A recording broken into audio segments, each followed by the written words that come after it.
오늘 본문인 시편 4편은 어제자 매일 성경 본문인 시편 3편에 이은 다윗의 시편입니다. 3편은 다윗이 그의 아들 압살롬을 피할 때에 지은 시입니다. 아들이 아버지를 죽이고자 반역을 했습니다. 다윗이 압살롬을 피해서 예루살렘을 떠나야 했습니다. 수많은 대적이 자신을 애워싸고 있습니다. 그런데 이런 절망스럽고 고통스러운 순간 다윗은 여호와께서 자신의 방패라고 또 영광이라고 자신의 머리를 드는 자라고 이렇게 고백하고 있습니다. 심지어 자고 깨는 것이 곧 여호와 하나님께서 자신을 붙들고 계시기 때문이다라고 고백을 합니다. 우리의 고백이 이러해야 하지 않을까요? 나를 죽일 것 같은 그런 고통이 있는 순간에 또 내 주위가 정말 암담하고 암울하고 모두가 절망을 외치는 지금과 같은 이러한 순간에 나는 고개를 숙이고 있지만 하나님은 나의 고개를 드시는 자이다, 나의 방패시다, 나의 영광이시다 라고 하는 그 고백을 저와 여러분들 영혼 깊숙한 곳으로부터 하나님 앞에 드리시기를 주님의 이름으로 축원합니다. 오늘 시편의 중심 단어가 있습니다. 바로 1절 처음에 나오는 내 의의 하나님입니다. 그 중에서도 의, righteousness입니다. 의로움이 무엇입니까? 언제나 옳은 것입니다. 죄가 없는 것입니다. 항상 바른 것입니다. 그것이 의입니다. 법정에서 죄인과 재판관이 있다고 해봅시다. 재판관은 법전에 따라서 법에 따라서 옳고 그름을 구분합니다. 판단합니다. 그리고 죄인에게 항상 옳은 법을 가지고 죄의 경중을 그렇게 매깁니다. 그리고 판결을 내리게 됩니다. 저와 여러분들은 항상 옳은가요? 네, 항상 옳지 않습니다. 언제나 바르지 않습니다. 죄가 우리에게 없습니까? 우리는 죄 덩어리입니다.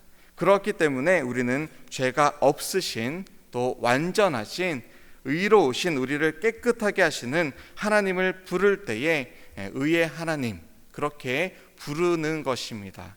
내가 죄인임을 알기 때문에, 깨달았기 때문에. 그런데 성경에 보면 적지 않은 사람들이 분명 죄를 지었음에도 불구하고 하나님 앞에 의롭다고 여겨졌습니다. 마태복음 1장 1절에서 예수님의 계보에 당당히 기록된 이 아브라함과 다윗이 그 중심에 있습니다. 아브라함이 어떤 사람이었습니까? 자신 살자고 자신의 아내를 누이라 속이고 그랄 왕 아비멜렉에게 주지 않았습니까? 다윗은 또 어떠합니까? 밧세바를 범하였습니다. 자신의 간음죄를 덮으려고 충신인 햇사람 우리아를 암몬 사람들과의 전쟁터에 가장 맹렬한 싸움에 앞세워서 죽게끔 합니다. 살인죄를 범합니다. 10계명의 6계명과 7계명을 범하는 그러한 중범죄를 저질렀습니다. 그런데 하나님은 참 아이러니하게도 이 두 사람을 의롭게 여겨 주십니다. 아브라함과 다윗이 결코 완전하지도 않고 항상 옳지도 않았고 죄가 없는 것도 아닌데 죄가 아주 중한데 어떻게 의롭게 여김을 받습니까? 자신들이 죄인임을 깨닫고 하나님 앞에 나아왔기 때문입니다. 자신들의 파렴치한 죄가 드러날 때 핑계대거나 변명하는 대신에 주님 앞에 엎드려졌습니다. 눈물로 회개하고 같은 죄를 다시는 범죄하지 않기 위해서 주 앞에 그렇게 눈물로써 구하였습니다. 답이 무엇입니까? 하나님 앞에 머무는 것, 하나님 앞에 나아오는 것, 그것이 의로운 하나님을 내 편으로 만들어서 하나님의 의로우심을 내가 덧입는 것입니다. 3절에 보면 오늘 본문 3절에 보시면 여호와께서 경건한 자를 택하신 줄 알지어다 그렇게 다윗이 고백하는 것을 발견할 수 있습니다. 어제 주일 담임 목사님께서 설교하신 이 베드로전서 2장 9절의 말씀과 정확히 일치하는 것입니다. 너는 택한 족속이다. 하나님께서 택한 사람, 하나님께서 그 손에 기록한 사람, 그 사람이 바로 저와 여러분들입니다. 제가 고등학교 때 말씀을 읽다가 이 놀라운 은혜를 경험한 구절이 있습니다. 바로 에베소서 1장 4절 말씀입니다. 곧 창세 전에 그리스도 안에서 우리를 택하사 우리로 사랑 안에서 그 앞에 거룩하고 흠이 없게 하시려고. 창세 전에 이미 인간의 생사화복을 다 보신 하나님께서 저와 여러분들의 생명을 구원하시기 위해서 택하여 주셨습니다. 그리고 그 목적이 우리가 사랑 안에서, 그리스도의 사랑 안에서 하나님 앞에서 거룩하고 또 흠이 없게 하셨다라고 기록합니다. 이것이 놀라운 은혜입니다. 이 하나님의 놀라우신 창조와 구원 목적이 저와 여러분 안에서 이루어지기를 주님의 이름으로 축원합니다. 이어진 4절에서 너희는 떨며 범죄하지 말지어다, 자리에 누워 심중에 말하고 잠잠할지어다 라고 기록하고 있습니다. 경찰을 우리가 길을 가다 보면 또 이곳저곳에서 볼 수 있습니다. 이 경찰을 보면 두 가지의 반응을 하게 됩니다. 하나는 두렵고 무섭고 도망가고 싶은 그런 떨림이 있을 수 있습니다. 다른 하나는 안심이 되고 또 보호받는 그런 기분이 들고 정말 고마운 그러한 긍정적인 떨림이 있습니다. 범죄자들에게는 경찰은 위협의 존재입니다. 가까이 있으면 너무너무 불편한 존재입니다. 그런데 죄를 범하지 않은 자들에게는 이 경찰은 너무너무 고맙고 또 사회 치안과 질서와 안녕을 보장해주는 그러한 친근한 존재입니다. 하나님을 두 가지 관점에서 우리는 두렵고 또 떨어야 합니다. 하나는 심판자 하나님입니다. 죄인을 심판하시고 형벌하시는 그러한 하나님입니다. 하나님의 질서에서는 죄인은 반드시 죽어야 합니다. 그것이 인류 타락 사건으로부터 지금까지 그리고 주님의 재림 때까지 이어질 하나님의 약속입니다. 하나님의 본질이 죄가 없으신, 죄와 어울릴 수 없으신 그러한 것입니다. 다른 하나는 의로우신 하나님께서 의로운 자들을 구원하시고 보호하시고 영원한 생명으로 인도하시는 것입니다. 저와 여러분들이 왜 오늘도 하나님을 또 말씀을 또 교회를 가까이 하며 살아갑니까? 바로 의로우신 하나님의 생명의 말씀을 통해서 예수 그리스도의 십자가의 보혈을 통해서 또 성령 하나님의 거룩하심과 도우시는 손길을 통해서 범죄함으로부터 멀리 벗어나서 거룩하고 흠이 없는 삶을 살기 위함이 아닙니까? 아브라함과 다윗이 저와 여러분들처럼 온전하지 못하고 완전하지 못하였지만 하나님께서 그들을 의롭다라고 여겨주시고 심지어 신약을 여는 마태복음 1장 1절에 기록된 만큼 중요한 인물로 여기신 것은 바로 그들이 범죄했을 때 타락으로 그 삶을 내어준 대신에 진심 어린 눈물로써 하나님 앞에 회개하고 1500년 이후 혹은 1000년 이후에 이루실 자손의 복, 곧 예수 그리스도의 탄생으로 이어질 하나님의 섭리와 그 계획을, 놀라운 계획을 믿음으로 바라본 것입니다. 그들은 밤마다 자리에 누워서 심중에 말하고 또 깊이 생각하고 반성의 시간, 또 계획의 시간, 하나님을 깊이 묵상하는 그러한 시간을 가졌을 것입니다. 주님을 의지하고 날마다 의의 예배를 드렸을 것입니다. 이것이 바로 저와 여러분들이 주 안에서 믿음의 선조에게, 이 아브라함과 다윗에게 배우는 삶의 지혜이며 우리의 삶의 양식인 것입니다. 이제 6절로 8절에서 참 기쁨과 그리고 안전에 대해서 다윗이 우리에게 전하여 주고 있습니다. 6절에서 누가 선을 보이는가 이렇게 사람들이 질문하는데 다윗의 답은 너무나 명확합니다. 누가 선을 보입니까? 바로 여호와 하나님께서 우리에게 그 영광의 빛, 또 거룩의 빛, 그리고 생명의 빛, 은혜와 평강의 빛을 비추신다라고 고백합니다. 다윗은 선하신 분은 오직 하나님밖에 없으시다라는 이 예수님의 고백을 이 오늘 본문 6절 말씀에서 미리 우리에게 고백하면서 보여주고 있습니다. 그리고 이어진 7절에서 주께서 내 마음에 두신 기쁨은 그들의 곡식과 또 새 포도주가 풍성할 때보다 더하니이다 라고 고백합니다. 사실 이 곡식과 새 포도주가 풍성할 때면 참 좋습니다. 그럴 때 우리에게 기쁨이 되고 또 하나님의 복으로 우리가 받습니다. 경제의 성장이 있고 또 내가 열심히 일하면 대가를 받고 또 저축도 하고 투자도 하고 은퇴 준비도 열심히 하고 곳간에 쌓인 그 쌀을 바라보면서 마음이 든든해지기도 합니다. 그런데 그보다 더한 축복은 마음에 주신 기쁨입니다. 평안입니다. 주님이 주시는 안식입니다. 참 안식입니다. 오늘 밤 눈을 감아도 영원한 생명을 생각하면서 할렐루야 외칠 수 있는 그 마음이 바로 하나님께서 주시는 기쁨입니다. 예수 그리스도와 연합한 영생의 기쁨이 바로 그것입니다.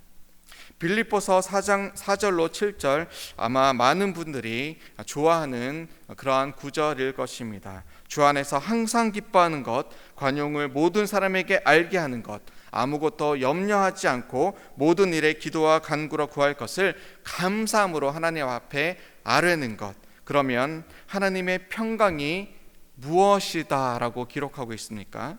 너희의 모든 문제를 해결해 줄 것이다 이렇게 기록합니까?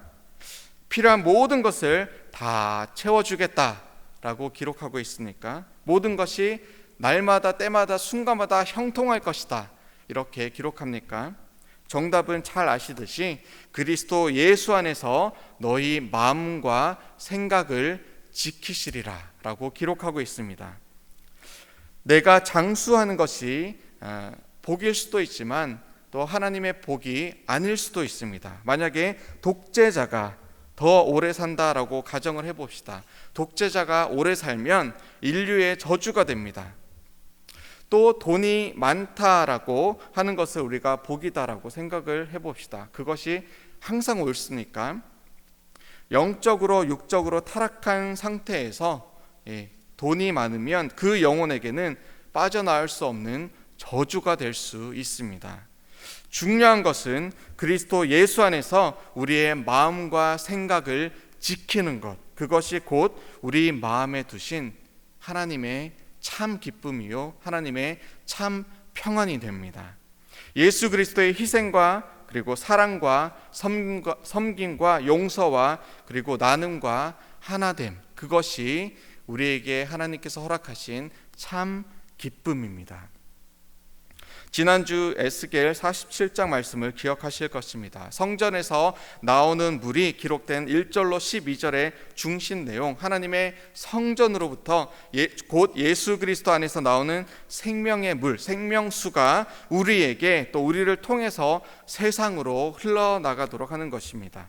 그런데 그 중에 잘 넘어가는, 우리가 간과하고 넘어가는 구절이 있는데 바로 47장 11절 말씀입니다. 무엇인가 하면 그 진펄과 개펄은 되살아나지 못하고 소금 땅이 될 것이며 라는 말씀입니다. 진펄과 개펄은 고인 물입니다. 흐르지 않는 물입니다. 갇힌 물입니다. 기쁨이 없는 물입니다. 저와 여러분들에게 혹시 하나님께서 장수의 복을 주셨습니까? 그렇다면 그 장수의 복으로 우리가 정말 기도로 섬기고 또 물질을 나눔으로 섬기고 또 믿음의 참 유산을 우리 자녀들에게 전수함으로 섬기면서 그리고 주야로 말씀을 묵상하고 또 그 기록한 대로 다 지켜 행하면서 마음의 기쁨으로 이어가야 할 것입니다. 하나님께서 우리에게 물질의 복을 주셨습니까? 진펄과 개펄과 같이 살지 않고 대신 움켜쥐는 대신에 흐르지 않아 갇혀서 썩는 대신에 우리가 그것을 흘러 우리를 통해서 흘러 보내어서 고아와 과부를 돌아보고 또 오늘도 한 끼가 없이 죽어가는 자들을 돌아보면서 그리고 전도와 선교에 하나님 주신 물질을 기꺼이 드리면서 마음에 두신 기쁨을 우리가 배가시키며 그렇게 살아가야 합니다. 그렇게 될 때에 오늘 본문 시편 4편 7절 후반부의 고백처럼 곡식과 새 포도주가 풍성할 때보다 더한 기쁨이 우리의 삶 속에 넘쳐날 것입니다. 말씀을 맺도록 하겠습니다. 의의 하나님께서 죄인인 우리를 주님의 공로로, 예수 그리스도의 공로로 구원하셨습니다. 예수 그리스도께서 피의 제사로 십자가의 보혈로 우리의 과거, 현재 그리고 미래의 모든 죄까지 다 용서해 주셨습니다.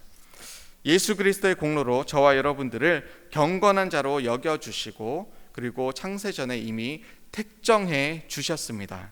마음의 기쁨을, 참 기쁨을 그리고 평안을 허락해 주셨습니다. 그런 자들에게 8절에 오늘 마지막 절인 8절의 결론이 주어집니다. 내가 평안히 눕고 자기도 하리니 나를 안전히 살게 하시는 이는 오직 여호와이시니이다. 코비드19가 창궐한 이 무서운 바이러스가 우리 주위에 있는 것, 분명한 사실입니다. 하지만 우리 영혼까지 죽이는 죄보다 이것이 더 무서울 수는 없습니다. 죄의 문제를 해결하신 그리스도 안에 저와 여러분들이 지금 거하고 있습니까? 오늘도 그렇다면 평안하십시오. 그리고 평안히 일어나십시오. 평안히 주무십시오. 우리를 죄와 사망의 권세로부터 안전하게 살게 하시는 분은 바로 오직 여호와 한 분이십니다. 함께 8절을 큰 소리로 읽으면서 오늘 말씀을 마치겠습니다. 내가 평안히 눕고 자기도 하리니 나를 안전히 살게 하시는 이는 오직 여호와이시니이다. 우리 함께 기도하시겠습니다. 주님, 의의 하나님께서 우리를 의롭다 칭해 주시니 감사합니다. 거짓된 세상 속에서 우리를 택정하여 주시고 또 구원하여 주시니 감사합니다.